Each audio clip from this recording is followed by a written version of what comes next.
par le vice-premier ministre en charge, M. Evariste Bochab, qui a été déposé un projet de loi sur la modification de la loi électorale. Déjà bien avant, l'opposition politique en République démocratique du Congo dénonçait par des manifestations la révision de l'article 220. La campagne, c'était « touche pas à ma constitution, touche pas à mon 220 ». Et aujourd'hui, l'opposition est encore butée à ce problème de la révision de la loi électorale. Le 11, le 12, les manifestations étaient organisées. Dimanche 11, le mouvement Sauvons le Congo a organisé une manifestation pour dire non à cette révision de la loi électorale. Bien avant, bien entendu, suivi le lundi de ce mouvement sur la non-révision de la loi électorale. On a mis notre Yami Lelo, honorable Martin Fayulu, président national et décidé, coordonnateur et mouvement Sauvons le Congo. Naïe, tout solo là, Maïmazali Kolekanakati Namboka, honorable Bote.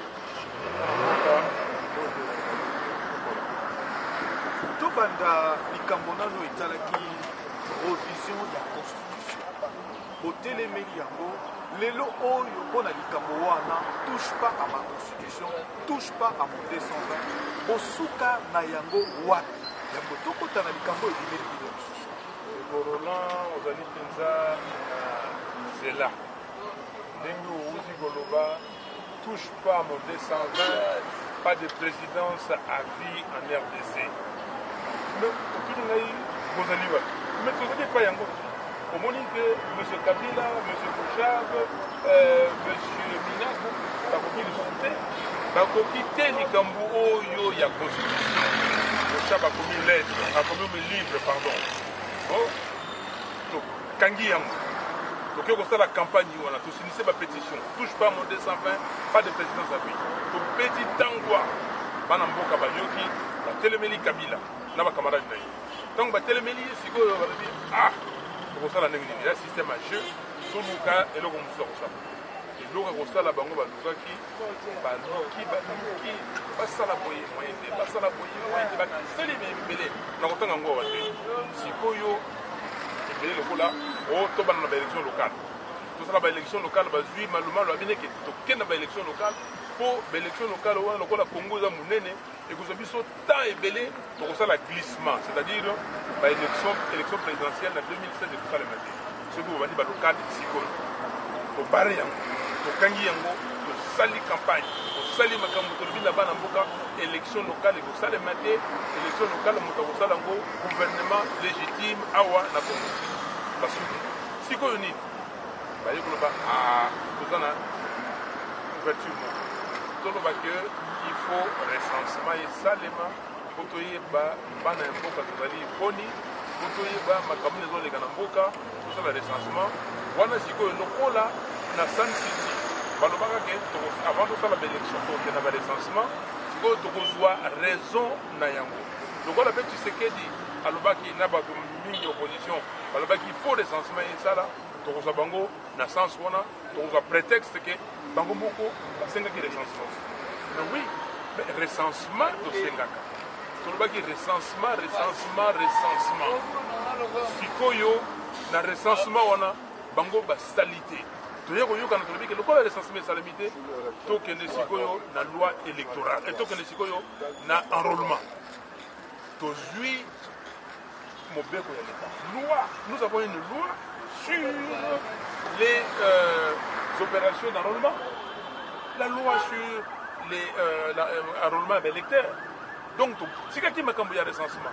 Parce que si on a une loi, tout ça qui pour la CENI, pour la commission électorale indépendante, la loi on a ma recensement la loi on a ma l'article 9 le dit que CENI a posé la makambo nyonso oyo etali élection. Makambo ni ko bananini. Il faut d'abord na identification ya ba électeur. Enrôlement des électeurs. OK? Pour ça la liste électorale.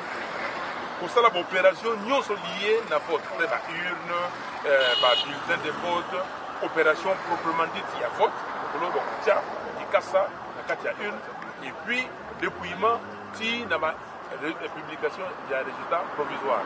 Nous sommes en Italie, CENI. Donc, place, il y a Motomosu sur la carte qui est égalité. Donc recensement na loi oyo elobi ke makambo esali makambo ya seni recensement okota na kati soki botie recensement c'est que le public ne veut pas seni soki bo réviser loi électorale aujourd'hui ça veut dire qu'il faut aussi réviser la loi portant organisation et fonctionnement de la CENI. Alors sikoyo bango balobi ke non bakokota yango na makasi bakokota yango na makasi yango nomoni bapesi révision sikoyo alors ndenge nalobaki lokola nyonso basalaki esimbi te balobi ke tochange loi électorale alors na loi électorale wana juste lobi non boyebisa biso bolobi kaka non kaka mpona non non tolobi non pourquoi na loi électorale wana oyo bango projet bakotisi bati article moko article ya mwambe elingi koloba boye que avant élection esalema il faut recensement esalema vous comprenez il faut recensement esalema pour mettre à jour les données démographiques. Or cette disposition là oyo wana yali point 10 il y a article 9 il y a loi etali makambo ya seni mais en 2011 quand on a l'élection ezalaki wana bachange yango te mais pour en 2011 avant basala baélection pour mettre à jour les données démographiques nous avons fait l'opération d'enrôlement donc parce que enrôlement il aussi salamaki en 2005 et 2006 ntango esili tokei sikoyo tosali baélection en 2006 esili ntango baélection en 2006 esili tolobi que bon voilà il faut maintenant tokende na baélection en 2011 mais avant il faut mettre à jour les données donc parce que bana mingi oyo bayaki na 2005 bayaki na âge ya 18 ans te sikoyo comme na 18 ans il faut le mettre yango wana omonaki ke na 2011 basalaki lisusu enrôlement eloko to kosenga yango oyo tolobi que l'opération enrôlement ça nous suffit que na mboka na biso soko otali na arsenal juridique na biso baloi nyonso mpo baélection esalama ezali c'est-à-dire que d'abord loi portant organisation et fonctionnement de la CENI ezali loi oyo ezali koréglemente makambo ya enrôlement na identification ya baélecteur ezali constitution yango moko mobeko likonzi ezali ok mais sikoyo bolingi lisusu eloko nini bolingi eloko nini yango wana tolobi na bandeko que biso moto akosala ete achange loi wana azali te badepute bakosala bakoloba makambo wana sikoyo baza komikosana tokobebisa makambo wana c'est-à-dire que mobeko eyebisi biso que vous avez le droit de boycotter vous avez le droit yango wana tokendeki na assemblée nationale lundi tobeti basifle mais avant ya kokende na assemblée nationale lundi biso bandeko ya sovo na RDC tosalaki meeting tobengisi meeting tokomeli gouverneur ya ville depuis le 3 décembre mpona koyebisaki meeting ekozala le 11 janvier mpona koyebisa bato non au changement de la constitution non à la révision de la loi électorale non au recensement et non à l'ONIB mais oui à la démocratie seulement oui au changement tosali yango topesi nous mais gouverneur atendeli biso bapolicier plus de 3000 policiers awa mokolo ya poso na butu pai oyo nyonso esplanade de martyr awa entre boulevard triomphal na avenue nationale batandani lokola bambinzo est-ce que c'est normal toza bana mboka mais koza koyoka ke o kuna ppd asalisi manifestation o msr asalisi manifestation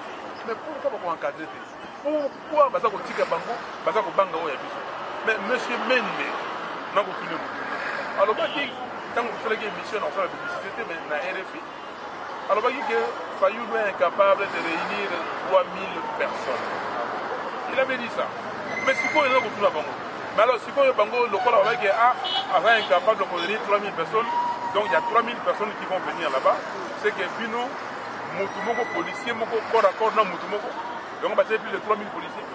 Mais sikoyo bato oyo bayaki bana mboka bayaki baza banani baye kosala nini mpo na nini batie bapolisier banda Saint Raphaël okadri oke na barumbu croisement Kabinda Bokassa lombo makiani batie bato oke na Lingwala oke croisement nani Kabinda na Asosa Mileri bato tourner rond-point Moulard na Njili bamilitant baza koya bazwi babus na bango balongola bango pepe bakisi bango oyo baza koya makolo baboteli bango na drapeau babengani bango mais est-ce que elingi koloba nini tobengisaki bato wana mpo toyebisa bango ke Kabila soit constitution eza claire parce que bandeko na ngai otangaka mikanda ya mboka nayebisi bino lelo soki na kopesa bino devoir ok nazali leader politique mosala ye mpe koteya bandeko ya mboka devoir napesi bino bokende kotanga mobekoli consi c'est-à-dire constitution na article 73 73 ok tuku sambo na misato na lingala elobi nini ndimbola bango na ndimbolela bino yango na lingala mpe na koloba bango na français na lingala elobi boye que commission électorale nationale indépendante ekobengisa scrutin c'est-à-dire élection pona kopona président de la République sanza misato avant mandat oyo eza kokende esila c'est-à-dire que sanza wana sanza misato ok mikolo 90 ok donc tuku libwa mikolo tuku libwa wana 90 c'est-à-dire que 90 jours on a une Kabila prétendit serment le 19 décembre. Ok? C'est-à-dire que le 19 septembre 2016, il faut l'élection présidentielle et seulement. Tina, l'article 73 wana yango wana. Il le dit en français que la commission électorale nationale indépendante convoque les scrutins présidentiels 90 jours avant la fin du mandat courant. Et vous le dire parce que Matouzo convoquer les scrutins ne veut pas dire élection. Alors ceux qui nous ont dit de manière dictionnaire, allez, soit font la page S C R U T N scrutin. Au moins scrutin va le dire que scrutin c'est le fait de mettre le bulletin dans l'urne. Scrutin c'est le vote. Donc l'article veut dire que commission électorale, il faut ça vote 90 jours avant. Donc Sikoyo, Bolo Banagaï, ceux qui va changer la loi électorale, Dengue Bango va changer. Et au sein de mon collègue. Et ceux qui sont limités, ils vont gagner. Le bouki, on peut que lui conseiller. Ceux qui sont limités, ils vont gagner. Va gagner Sikoyo, la Macambo va changer la constitution. Donc, et l'eau, qui va la porte. Le but qui est la porte, c'est beaucoup de côté, c'est qu'on va la fenêtre. Alors, honorable Touneza, entre Tozwa effectif ya solo ya population, na recensement, Toko Bakakaka, na système ya enrôlement, Toyebi Penza, population exacte ya Bana Congo, 2006 Tosali, 2011 Tosali. Pour la nité, Tokoyi Kozape na Moutema, Tokende nano na recensement wana au niveau Zosenga, il y a 5 ans. Nini boko bangi na wana na 5 ans on a fait makambo na groupe kusalima pe ba élection ça demi normalement to boko banga kaka ke sima na yango makambo susu ya mabe ya li to de bombami agenda caché le corona merci mingi pour la mutuna wana mutuna ezali na nzela tolobi boye le recensement n'a rien à voir avec les élections bandeko boyoka ngai naloba na ganga. Recensement n'a pas de lien avec les élections. Non. Recensement est une latina. Recensement est un makambo epelé. Biloko balukaka na recensement o benga na français ba variable. Ezali epelé. Bakoye ba liboso kombo na yo nani, mama na yo tata na yo nani, o uta wapi nani balabala ovandaka, profession na yo nini, osalaka nini, OK? Tranche d'âge na yo. Ezali nini? Ils allaient belé parce qu'on a besoin. Pourquoi? Pour ça, banzela ebele bato oyo bamarketeur na baentreprise mpona kosala baproduit tranche d'âge oyo tosala eloko parce que tokozwa mbongo ebele tokosala yo ok bahôpitaux mpona koconstruire bahôpitaux tolobi ke non tala boye kosala boye mpona baécole. C'est ça l'objectif du recensement. Ce n'est pas pour les élections. Les élections, avant l'élection, il faut s'inscrire sur les listes électorales. Même aux gens de responsabilité du recensement, aux gens de la carte d'identité, ça ne suffit pas. Vous comprenez? Il faut qu'il y ait une liste électorale au commissaire Combo, le biquet, Ngaï Kingandi, Ngaï Songolo, Ngaï Pakala, voilà, boye. Bango bazana besoin de variable limité. Combo na yo, adresse na yo, circonscription na yo, allez, ba pesi yo, ba commis liste sikoyo, ba le biquet, yo, ba kota yo ko voter pas yo. OK? C'est ça la liste électorale. C'est ça ma campagne d'élection. Ça n'a rien à voir avec le recensement. Mais les Cambo na aussi ko lobaona ya enrôlement. Tout ça na yango. Tout ça na yango de loyo. Loi pour organiser ma cambona. Ezali. Mais c'est comme un recensement pourquoi? Recensement na mboko yo Congo. Toyebi sabino tina nini to boyang. Zali pona makambo ebele mais to ba fa muke. To boyi recensement d'abord. Pour nous en gouvernement oyo na parlement oyo na légitimité té. Non non, ils ont kaka. Ils ont la légitimité té. C'est-à-dire bon, là-bas na na Sénat, c'est pas sénateur basi ça makambo na bongo. Il n'y a pas de légitimité. Donc, vous allez voir, il y a un liboso. Yami Balé. Congo, il y a un liboso comme Nene. Les autres sont experts pour nous faire le recensement. Vous avez une structure pour nous faire le recensement. Vous avez 2 345 000 km². Banzela est salité. L'avion est quelque part ignoré sauté. Bon, si tant que vous avez même un hélicoptère, même un recensement. Bako sili sango mobu nini. Donc ekozwa temps ebele. Ekoleka sikoyo dato na ebisibino ya le 19 septembre 2016. Tina yami balé to boyi yango. Yamisa sikoyo. Nani azali congolais, nani azali congolais te. Parce que les lois y en a 2007 l'Assemblée nationale. Bazwa ki yo abengaka moratoire il y a 6 mois. Alors que Montonioso a mis Bongisama pour ce la macambia nationalité congolaise. Parce que Neko José Makila na ni naye à Salaki émotion naye alors qui boye. Alors que na ba institution où il y a besoin de Congo, tous allez là-bas étranger. OK? Ah, balobi ki batnusu ba congolais, ba mususu ba congolais mais paie à sa carte d'identité mususu moratoire. Moratoire. Or article 10 de la Constitution, le but que on ne peut pas détenir la nationalité congolaise concurremment avec une autre. Donc, vous allez congolais, vous allez angolais. Alors, si Koyo, Tolobi, Nani Siko Aza congolais, Oyo, Bango, Bakopé sa carte d'identité. Mais si Koyo Yamakasi, na Kivu, na Ruchuru Kuna, Nani Siko Aza carte d'identité. Tolobi, Makambo, Tozaki Koloba, ya balkanisation, Yamboka. Tout le monde Yango, parce que tout le monde qui SID dit non à la balkanisation. Pas de balkanisation.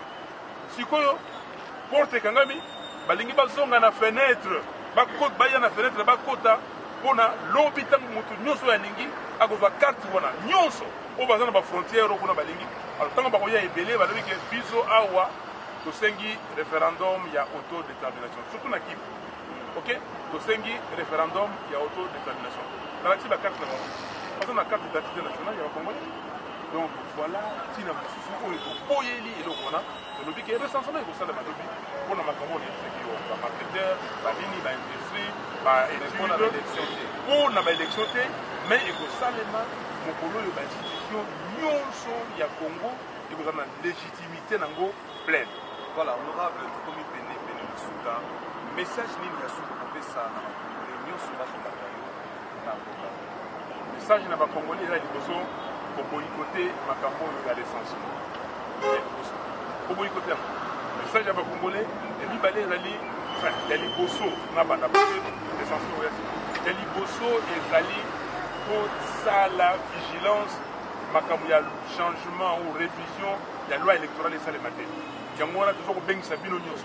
bozala prêt mokolo tolobi ke allez biso nyonso direction palais du peuple yaka nzela nyonso ndeko na ngai soki tozali 1 million totelemi tokei na palais du peuple moto akosimba motu akozala te ntango tokobengisa bino mokolo yango tokopesa bino programme mikolo ntango tokobengisa bino oyo tokende pa boye boya oyo tokende kuna boya ebele mpona tosala makambo wana totia bato wana toeshuese makambo na bango ya liboso yango ya mibale boyikote makambo ya onip boyikote makambo ya recensement ok senga kaka démocratie wana ya misato biso nyonso nous disons oui à la démocratie oui au changement oui à l'état de droit toboyi makambo lokola bato kuna bake kosala bake koboma bato na journal Charlie Hebdo mpona balobi oyo non bakanga bango minoko na bango balobaka te mais awa na Congo baza kokanga biso minoko baza kobeta biso masasi omoni ndenge makambo eza koleka ndenge moko bato wana na baintégriste oyo basali kuna mais bango différence nini ezali bapolisi babeti bato masasi mpona baboyi ke toloba tosala mitiki na bato oyo babomi bato ya Charlie Hebdo na bandeko babomaki kuna na supermarché wana est-ce que différence nini ezali lobi na congolais liberté ya expression ezali garantie na constitution na biso alors ndeko koloba te oyo ngai nayebaki te o nini yango wana naza kobeta ntango awa na télévision boyoka yango soki yo oyebi yango oboma yango mpo na yo moko te ezali lokola sango oyo tobengaka évangile ok soki oyoki yango il faut konoteya moto mosusu mpo nini biso nde toza bamissionnaire congolais nyonso fa koma missionnaire mpo na likambo oyo oyoki yango oki obeti ndeko oyoki makambo oloba balobi boye révision ya loi électorale ekozala te ekosalema te biso nyonso tomibongama mpo ntango bakobenga biso tokende na palais du peuple tokende na palais du peuple. Merci beaucoup. Merci ndeko. Voilà, mesdames, messieurs, nous l'avons laissé parler.